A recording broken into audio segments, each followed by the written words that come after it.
Welcome to Films and Stuff with your hosts, Pete Mitchell and Ethan Hunt.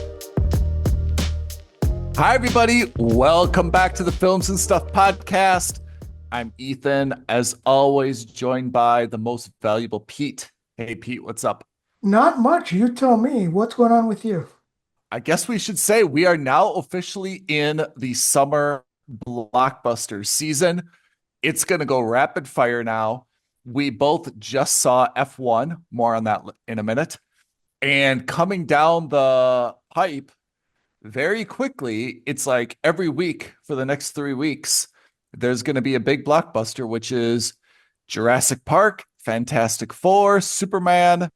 More or less for 4 straight weeks, there's a major blockbuster release every week for those 4 weeks. In terms of you and I, that will go a great way towards determining how we did on our summer blockbuster predictions, right? The predictees. Yeah. Hollywood blockbuster season kicked off with F1. I saw it on true international opening night. So heading into the weekend, you and I are way ahead of the curve, actually. So I think there's a few reasons why this has been, at least initially, for the first couple opening days until the reviews are really out, why it's been so hot. And I think it's a few things. Apart from Mission Impossible, what's playing at the cinemas is pretty dreary right now. And very children's focused. Yeah, unless you've got kids and you're really interested in the animated stuff like Elio and Lilo and Stitch and stuff. Mm-hmm. 2, it is the heart of summer now, almost everywhere, which means that if there's a time when it's hot, humid, people want to escape the heat, aren't really looking to go outdoors, trying to do something in air conditioning, I mean, cinema is exactly where they want to be. Right. And I think that Brad Pitt Formula One is a very sexy combo. And obviously Apple and I guess it's Universal or whoever has been pushing this extraordinarily hard. I think it's also because F1, the organization, whatever they're called, FIA or whatever they are, they've been heavily promoting it as well.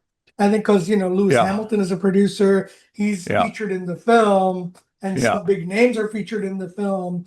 So I think they've made that effort. I know that initially both of us were kind of like, I wouldn't say we were meh. Okay, we're definitely going to see that as soon as it comes out. But we weren't like Xing off the days on our calendar. No way. But then kind of like when it was happening in the last 24, 48 hours, we both got pretty pumped up about it. Yeah, I think I got caught up in the fever pitch. Yeah. One thing that everyone does agree on, and that I will agree with, is the filmmaking pretty spectacular. Well, I think we're now into, we've gotten past the foreplay and the setup and we're into evaluation. What's your knee-jerk reaction if someone put a microphone in front of your face just walking out of that cinema? Most predictable story I've ever seen on the planet. And on top of that, some of the best filmmaking I've seen. Some of the best visual effects of race car driving. Actually, I echo that almost exactly. I waffled in this movie, even as I was watching it. I have to say, there was a time during the movie when I was kind of almost like, this is one of the best movies I've ever seen. This is Maverick-esque. This is going to be a timeless classic. The camera work, the visuals, the sound, the soundtrack. I was at some point ready to go all in on it. Yeah. Then I think the story took over, and I will go not just predictable, but absolutely in ways nonsensical. Oh, yeah. And from a character development perspective, close to a fail. Oh, 100%. The women characters should fire their agents. There's not any male character that I think you can really say, are they the good guy, the bad guy? Everyone was so up and down, inconsistent. One of the things that made Top Gun so beloved was that like them or dislike them, the characters were clear. Yeah. And you knew who they were. You could absolutely explain to someone in 5 seconds or less, who is this character? And they were consistent with that description throughout the movies. In this, I feel everyone is just bouncing all over the place. And as soon as I kind of thought I understood who someone was, then it was like the next scene, then they're a totally different person. They flipped the script. And you're absolutely right. I think that every single person, all right, let's take a step back. So, yeah, for our listeners, obviously, spoiler alert. Yep. Premise of the story, super simple. Brad Pitt plays basically a gun for hire as a driver. He's got a history. He used to be involved in Formula One racing. He's exceptionally good, but he's getting up there in the years at this point. His friend Javier Bardem owns a Formula One team. They used to race together. He needs a hired gun. He's got a brash rookie. They've not won a race in the entire season. If they don't win a race by the end of the season, he's going to be forced to sell his team. So he goes to Brad Pitt and says, I need you to come in. I want you to mentor this guy. I want you to help us win. I'm already bristling when I hear this out loud. If you and I were in the writer's room, we'd say, hold on, guys. We've seen this all before. Guys. Not even have we seen this before. This doesn't make any sense. Oh, yeah, we'll get there. There's a lot of things that don't make sense. The B plot is that there's a female technical director of the racing team. She's the first female director, and she wants to prove herself by winning an F1 race. And so she's got a chip on her shoulder. She's got a long list of people that she wants to prove. I don't mess around with people on the team because I'm a professional. And then, of course, she immediately goes to bed with Brad Pitt. After he made almost no effort whatsoever, by the way. Well, by the way, if you look like Brad Pitt, you don't have to make any effort. I mean, still, he made no effort at all, by the way. It wasn't... The young driver gets involved in a heavy accident. He thinks Brad Pitt is trying to take over his spot, which is also ridiculous. Comes back, takes Brad Pitt out. They tussle. They decide finally in the last race, this is the one to do it all in. They become best friends. And somehow, la-di-da, they win the final race and everyone walks off into the sunset. The end. It is, by all accounts, an awful plot. It is an awful plot. It has the basic elements to be a very typical Hollywood story. A down and out guy, usually he's a drunk, or usually he's lost his kids in a divorce or something and he's desperate for money. Yeah. In this case, not really. Then there's, obviously they start very badly. There's redemption. Then something bad happens. Then there's an ultimate redemption. Everyone is hugging and beautiful music plays in the background. This is a good formula. And it's kind of what this movie has followed. And I'm okay with that, actually. My issues are how they got there are so bonkers that there was a much easier way to follow even that Top Gun-esque storyline in a much more rational way. And I'll start from the beginning, if you don't mind. Please. I don't get Brad Pitt's character. I like the fact that he's not a recovering drunk, that he's not Gerard Butler, hasn't shaved in a year, got somehow missing his kids because he's fighting with his ex-wife. I have to say, I'm really happy that they left all that out. I like the idea that I wish they would have portrayed him as a guy who is very Maverick-esque. I just love driving different vehicles. I don't want to be a part of a team. I don't want a teammate. I don't want any obligations. I don't want to worry about the setup of a car. I don't want to deal with sponsors. I just want to go, and I just like driving different vehicles as fast as their limits. Throughout the movie, he's actually a very mature, likable, aw shucks kind of cross between a cowboy and a surfer dude. Yeah, they kind of call him like an American cowboy, but he's just kind of doing his own thing. He's not going out of his way to piss anyone off. He's just like, this is who I am. Yeah. And this is what you're going to get when you hire me, by the way. Yeah. He's the guy he played in Once Upon a Time in Hollywood, basically. 100%. and that's likable. And I wish they would have just had him as that. Like he used to be the next big thing in F1. And then they kind of got weird about some things. Like obviously he was in a catastrophic accident. And it never was really, they didn't really make the mental leap in terms of like, then what happened, apart from a lot of insinuation that he just started getting a gambling addiction and alcohol and blah, blah, blah, blah, blah, and had all these surgeries and stuff. I would have liked and then they also made some allusions to his father who died. They kept showing the photo of the father. Yeah. I just thought it wasn't really clear, but I would have liked the idea that he's like, he just wanted to race for the sake of racing. He played out his career in F1. He was never the same after the race, and he just didn't want to pursue anything else. And I thought it would have been better if Javier Bardem was either his teammate at the time and it would have made more sense that his teammate kind of ran him off the track and there was exactly guilt. or he caused Javier Bardem to get in an accident and that's why he walked away.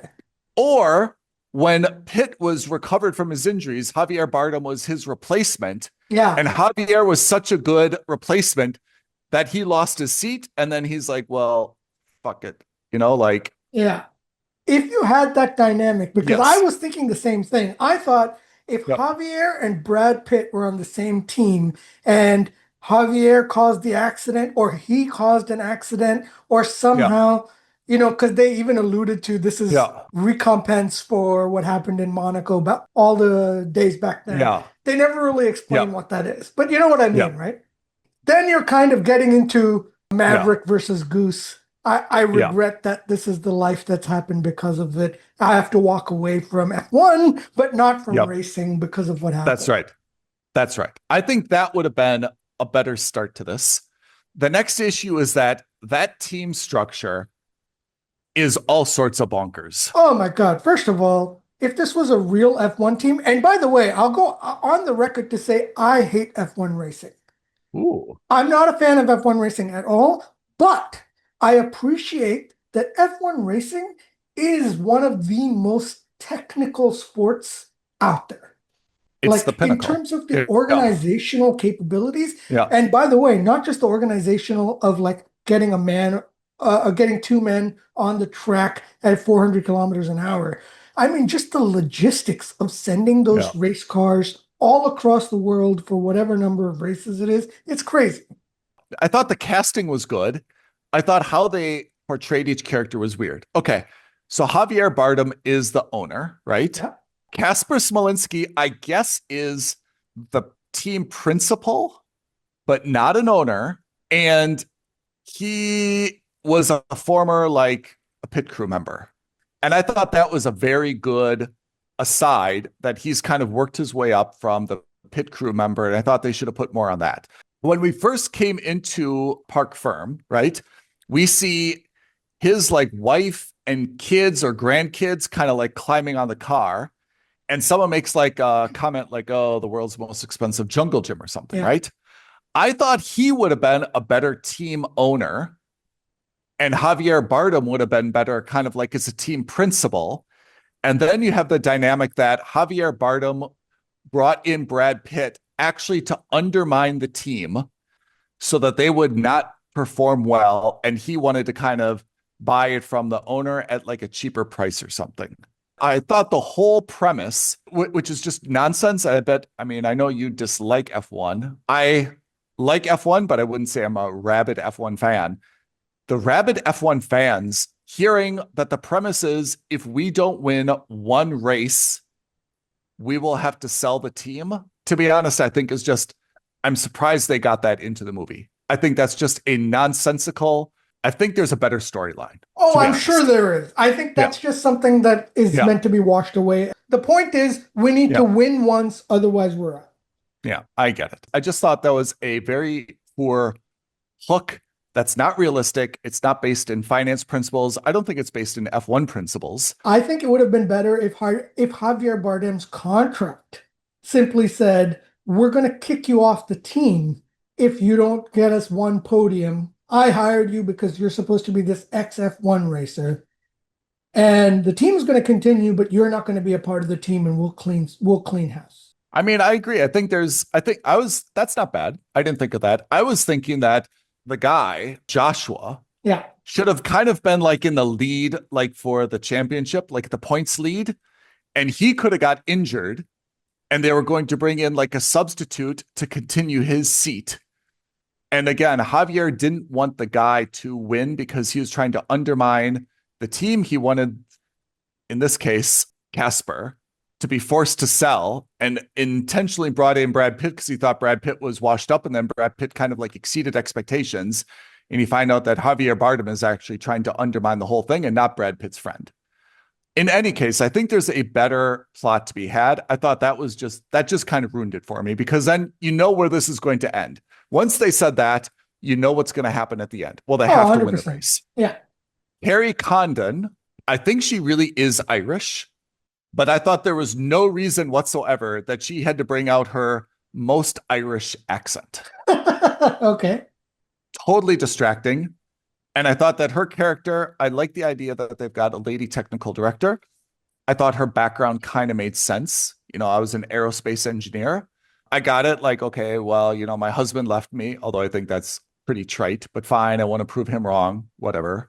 But I thought that she could have been a much better character. And I thought that there was really no chemistry between her and Brad Pitt.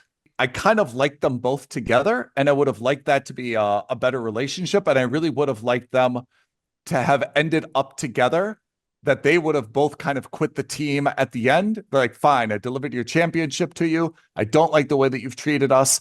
We're leaving. And you see those two kind of like racing together on the Baja Dunes or something like that at the end. You know, I would have liked something better than that. The young girl who is Jody.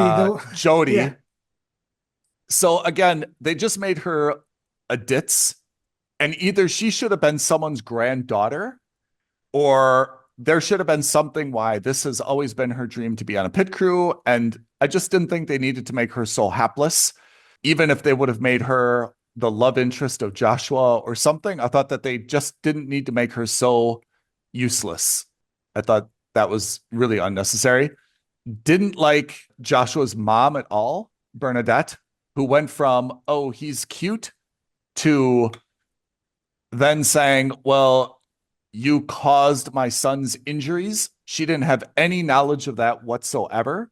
Anyway, I guess that whole accident with Joshua at Monza bothered me. What did you think about that accident? I saw it coming a mile away. First of all, it's based on a real life event, and we've seen it in no less than 2 other racing movies. Right. We saw it in Driven with Stallone. Yeah. And we saw it reenacted in Rush. Yes.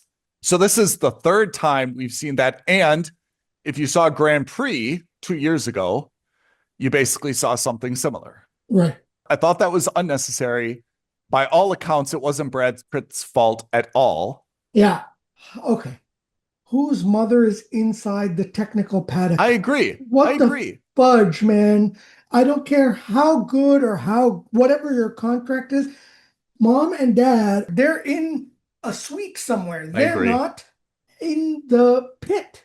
The whole thing was just awful. Oh my God. What a terrible agent, by the way. Awful agent. I agree. That could have gone either 2 different ways. It could have been the agent was a good comedic pressure release, and that would have been nice. Or he could have been the guy kind of pushing Joshua throughout to be more Instagrammable, which you kind of got a little bit at the club and stuff. Yeah. I just felt like they didn't really go the right way. They didn't really explain, is he a cousin? Is he a brother? I think it would have been, again, also predictable, but not bad to have him be the bad guy, who's the one who leaks all the documents. Yes. And he's doing this in the guise of protecting his client and trying to get Brad Pitt out. But realistically, he screws both of them. I agree. Because you're my only client. I'm not going to tell you to get drinks at 1 o'clock in the morning the night before a race. I know. What the hell? Yeah. What the and hell? Also, that's a good point. He could have been the heel, And he could have told the mom, like, oh, this guy's like making your son be aggressive or something. I mean, I still don't like that storyline at all, but I thought the mom The flipping out. mother should not have been there at all. No. And to be honest, Joshua should have said something right away. Yeah. Like just out of decency. Like there's not even any doubt that first of all, no one made him make a pass. Yeah. He knows that one. Two, he knows that Pitt said, don't do it here, do it over there. To be very untechnical about it. The guy should have straight up like called out his mom and said, Mom, stay out of it. It's not his fault. It's on me. I really don't like the Joshua character. And I love, by the way, if you've watched Snowfall, Damson Idris is fantastic. I have no feelings whatsoever for his forgettable character in this movie. No. He could have owned that. And to be honest, there could have been a sequel. I mean, it could have been an F1 series that maybe would have had less car racing and more personal life stuff. Like he could have really owned that character, just like Goose owned Goose and Iceman owned Iceman. He could have really owned that character. And I felt that maybe it's not on him, but that character was just written so up and down. Horrible. It was hard to understand. Is he just a kid who worked really hard, lost his dad and is trying to make it? Is he just being manipulated by his agent to be Instagrammable? Is he just a jerk who's ungrateful? Like he came off as just a jerk. He came off as a total twat in the entire film. There was a lot of hijinks by Brad Pitt in some of the early races. And a few of the reviews I read online have said, look, the racing is very good, but all this nonsense is going to really infuriate like F1 fans because it would not have been tolerated at all. What was your sense of kind of like watching it? Because was it like too dopey? Was it 100% too dopey? Again, as someone who doesn't watch F1 racing, I respect F1 racing, but I don't like it. So for me to see him kind of do all these antics, it didn't make sense to me. That's something like you could kind of see in a baseball movie where they're doing all sorts of like trick plays and things like that. But to do that in like a very serious sport like Formula One, But again, I'm the wrong person to ask. I didn't harbor any ill will, but I just thought it was a bit silly. I agree. I feel like it was overdone. It went from beyond like one or two clever things to being like, I thought like a little bit like unnecessarily reckless. And it just didn't really sit right with me. I wouldn't really downgrade the movie because of it, but it just seemed kind of unnecessary. And I wish instead of going through all those endless antics, they would have focused a little bit more on character development. Yeah. So I would have really liked the characters more. Yeah. Can I just say one other thing? Yeah. Just now that we're harping on that. Once Pierce is out from that injury, first of all, I find it shocking that he's back in 3 weeks, but fine. Yeah. But when the team sees success like they were seeing, Yeah. would they risk all of that by bringing him back? If I were the team owner, I'd just be like, all right, you're relegated to third bench. Here's my master plan that I think would never get greenlit because it'd be complicated. I wanted Javier Bardem not to be the owner. I wanted Casper to be the owner. I wanted Javier Bardem to be trying to sabotage the team, to not do well because he wanted to buy it from Casper. And he thought that if the guy didn't win the championship, Joshua, that they wouldn't get sponsors and that, you know, the guy would be forced to kind of sell it. And Javier had his team like lined up. Okay. To do that, I thought that Joshua, the phenom, should have been injured and Brad Pitt would have come in for him and driven his car. Right. So that car, I don't think this is actually true. So that's a problem. But then Joshua's car would have continued to accumulate points in like the championship. And then when Joshua came back, Pitt was driving so well that they decided not to put him back in his car, that he was going to take the other dude's car. Right. And then at the end, they were going to kind of do something to have Pitt actually win the race, but Joshua win the championship. And here's where it gets super bonkers. Remember when they had that 10-minute delay? I wanted them to switch cars. Oh. And then they're behind Lewis Hamilton. And they do something like the guys on the radio to Hamilton, like Sonny Hayes always goes left, defend the inside. And the guys kind of switch. And you think that Joshua won the race. But it was really Sonny Hayes sitting in Joshua's car. So everyone's a winner. Pitt wins the race. Sonny wins the championship. Javier Bardem is out of the team. Right? I mean, it's happily ever after for everybody. If you think Formula One fans were pissed with already what happened in this movie, how do you think they'd feel in that space? But that's a legitimately surprise ending where everybody is a winner, right? The guys work together. There's a surprise twist because the movie was anticlimactic because as soon as Javier Bardem said in the second scene, we have to win at least one race, I knew if you're an F1 fan, you know the last race every year is in Abu Dhabi. Yeah. Obviously, it's going to be Abu Dhabi. It has to be. Yeah. So I was just disappointed by the fact that there was not any, it was anticlimactic. And again, okay, they won a race. Congratulations, they won the race. They're still a very, very bad team. And that was just kind of like the end of it. And then Brad Pitt leaves Carrie Condon. They have this great intimate relationship. He discloses all these things about his life. She tells him all these things about her life. And then he's just like, because he had a very, very emotional kind of scene after he won, where he just kind of went to his trailer, head in his hands. And that reminded me of, do you remember Miracle on Ice about the U.S. hockey team? Yeah. Remember that they won and the coach just went into like the locker room and just like slid down the wall. Oh, yeah. Yeah. And there was like no music, no sound. Yeah. The guy was just like so overcome by like what he did. I really liked that with Brad Pitt, but I would have liked it if they would have fast forwarded it and you just saw those two like driving and working together. She a technical director and he a driver, and they're both doing what they wanted outside of, that awful experience that they had, working in F1. I'd like that. I didn't like that he just kind of, I don't know what kind of sweater vest he put on in Abu Dhabi. Remember, he was in his trailer in his suit.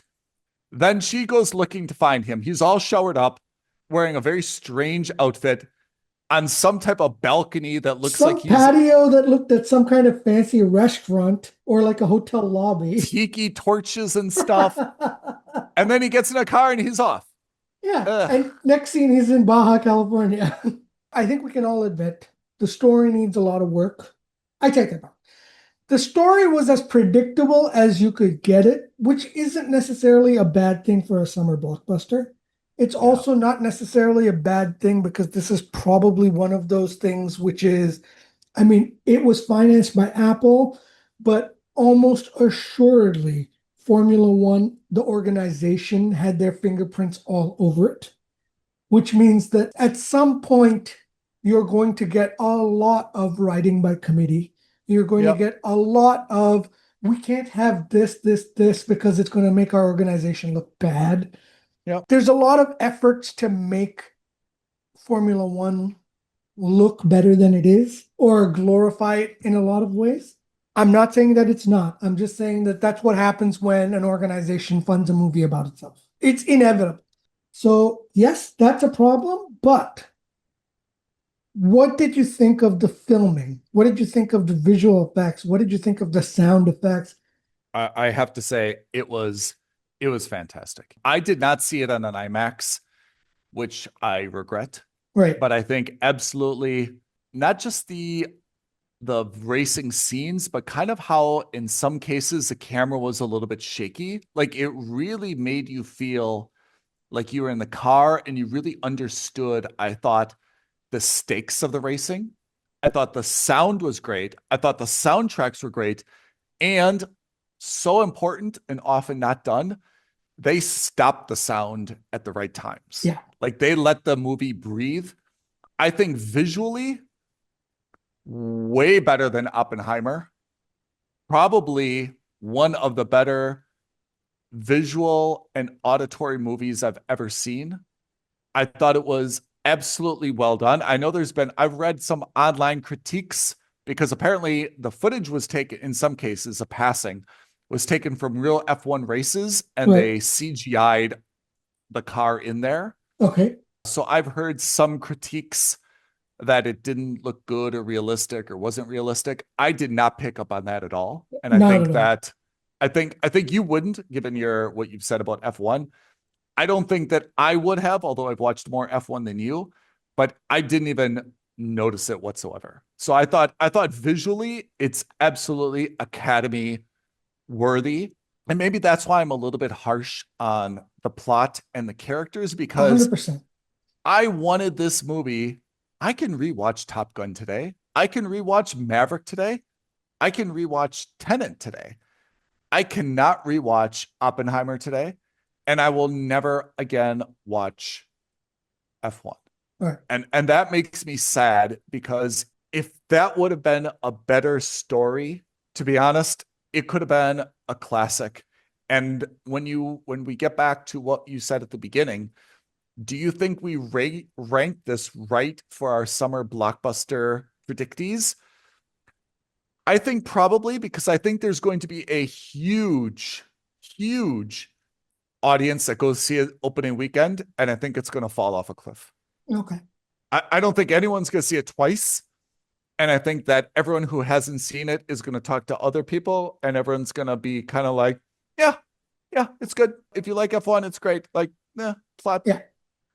So I saw it on a 270-degree screen, which is a screen where you're not just watching the movie in front of you, but you're watching it to your left and right side as well. How did it look?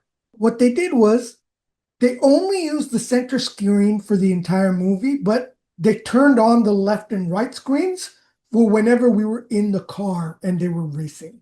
Huh. So when you were passing cars, they were physically passing on the right side screen. It looked like you're looking out of your right wing mirror and on your left wing mirror. That's super cool. That was awesome. So it was spectacular. So I would say, do I want to watch it again? Absolutely not. Unless it was a montage of the driving scenes and only on a 270-degree screen. Because you really felt like you were sitting inside a Formula One car while they were in it. Yeah. I loved that camera technique, which was in front of the camera, looking out onto the track, and then rotating onto the driver's face. Yeah. Oh, I thought that was really cool too. I thought they did a really good job with that. I think that in terms of visual language, there's a lot in common with Top Gun Maverick. Yeah. But in terms of story, I think you're absolutely right. I think Top Gun Mavericks is a little bit more timeless. I think this is not. I'm not going to see it again. Not because I think it's bad, but just because I've seen it once. I'm not, again, all the beats were recognizable even before we walked into the movie. Yeah. I really want to feel something at the end of the movie.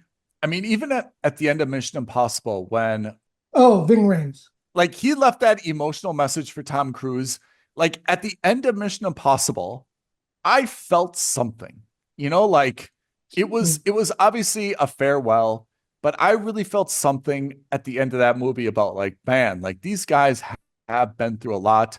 Like that was a very heartfelt message. It was nice to give him the final word. Yeah. I didn't feel anything at the end of F1. Like even when they were celebrating, I just felt like that was a very empty celebration. Like the guy won an F1 race. Like it was kind of the culmination of his career. And then he was kind of like, no, I still don't touch the trophy. And then he had like a nice like moment with Javier Bardem. And then he went into I just felt like I just didn't feel anything. And then he just kind of like bugged off and left everybody. It was just, I don't know. I feel like they didn't stick the landing. And if they would have stuck the landing, I probably would have been a little bit less critical of all the other character flaws. Let me ask you a hypothetical. Yeah. What if instead of Brad Pitt, it were Tom Cruise in this movie? If it was Tom Cruise in this movie, the absence of chemistry in that relationship would have made a lot of sense. like we would have said like, oh, that's a typical Tom Cruise sexless, chemistryless relationship, right? I mean, Tom Cruise, I mean, this is not a true statement, but like apart from the take my breath away scene in Top Gun, which is an all-time classic Right. love scene, right? And what he did in Eyes Wide Shut, he hasn't been known for chemistry. Yeah. Brad Pitt is kind of the opposite, where he's kind of known, whether it's Mr. or Mrs. Smith, like he's known for kind of having great on-screen chemistry with people. And I thought that Carrie Condon was a very likable character. Ideally, she would have been likable. And I thought that could have been a really nice relationship, you know? And I just feel like they didn't stick that at all. And it was a little bit disappointing to me. I don't know, man. I just think that there would have been some. I think I would have bought Tom Cruise more as an F1 driver than Brad Pitt. Also because of the Days of Thunder. Like it would have been a nice callback. Yeah. Yeah, that's true. But I think this is also Pitt's character wasn't like at the very beginning. If you look at that first scene, you see him kind of wake up and you don't have the whole context, right? You see him wake up in a van, right? You see him with two different socks on. You see him put his face into like an ice bath of water, right? You see him kind of get ready. He puts the card in his pocket, which they should have played that better, by the way. And he like takes his watch off, looks at the picture of his dad. He gets out there. He's just like, let me race. He gets the lead. He switches the car and he says to the guy, if you lose this lead, I will kill you. I like that attitude from Brad Pitt. And if he would have carried that same attitude throughout the movie, it would have been great. Instead, he's just kind of like, aw, shucks. I'm not mad at you. You're just jealous I'm faster at you. But then sometimes he pushes the guy in the hallway and they try to get like, right. He was just all over the place. You know, like either he's a cowboy who doesn't get aerodynamics. Remember Tom Cruise in Days of Thunder? He's just like, look, just let me drive it. Right. And either Brad Pitt is that guy where he doesn't care about aerodynamics at all. And Carrie Condon kind of like teaches him like, hey, I can make you faster. Let me show you this model. I've got this new combat kit for you. Right. He's either that aw shucks guy who's just like, let me drive, or he's kind of like the technical veteran, but I felt like he just waffled between like, who is he? Yeah, yeah. So, having said all of that, where do you fall on this movie? Must see in cinemas because of the sound, because of the visuals. There's no question. I told my brother that's the litmus test. I wanted to tell you, but obviously I think we kept it profesh that I didn't give you any spoilers because I saw it a day before you, but absolutely, you have to see it on the big screen. Don't wait for it, to see it on an airplane or at home. But keep your expectations in check for the story, because the story to me was really, really disappointing. And I thought they could have adjusted it a little bit and it wouldn't have impacted F1 at all. Do you know, FYI, that Joshua Pierce was supposed to have a girlfriend in this movie, and she was entirely cut out? I did not know that. Yep. Simone Ashley was supposed to be his love interest, and she was 100% cut out. No mentions, references, anything.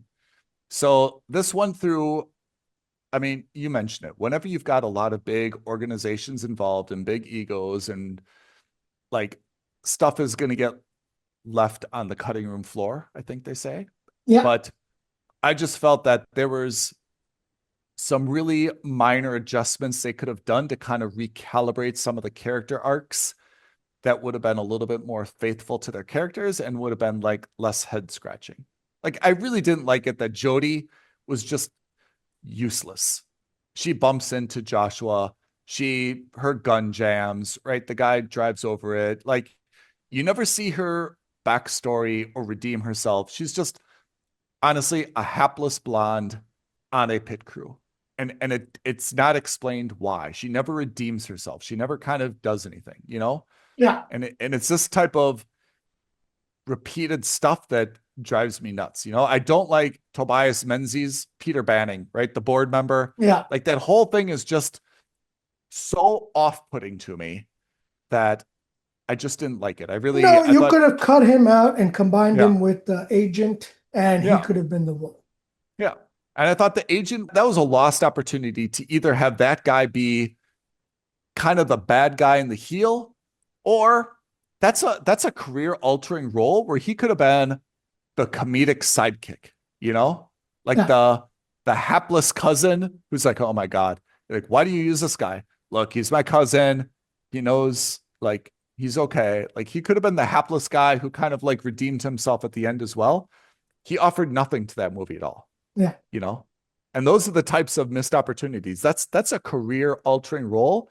If you nail it, you know, that's the role. They're like, oh, now this guy's going to star as the next Black Panther or something like that. You know, if he would have like just nailed that role, either they gave him nothing to work with or he just couldn't like bring it home. Yuck. But I still maintain that just because it was so well shot that you absolutely should see it in a cinema. I 100% agree. This is our first must subscribe on both of our accounts. I echo your thoughts 100%. This is not a must subscribe because you're going to walk in and say, I have to see this movie 10 more times. No. This is a must subscribe because the visual effects are worthy of only being seen on the big screen. Yeah. And if you can, IMAX it. Okay, Pete, before we sign off, social media, YouTube creds, because people have to have a strong feeling about this movie. There's going to be some strong opinions on this. And of course, the best thing you can do, leave a comment below, subscribe to our channel, hit that bell, and like this video. Could not have said it better myself. Pete, appreciate you joining. It was kind of, I wouldn't say this was one of our emergency episodes, but definitely it was a with due haste episode. Absolutely. Happy that we knocked it out before the big weekend rush comes. So spoilers were given, but I think we also helped to suss out the plot a little bit and give our feelings about what could have been better and what was fantastic. All right. Listeners, thanks for joining. Pete, thanks again. We will see everyone next week, next episode, Films and Stuff Podcast. Thanks all. Ethan. Thanks, everyone. Thank you for listening to another episode of Films and Stuff. If you haven't already, please subscribe and review on Apple Podcasts, Spotify, or wherever podcasts are downloaded. Films and Stuff. There is no substitute.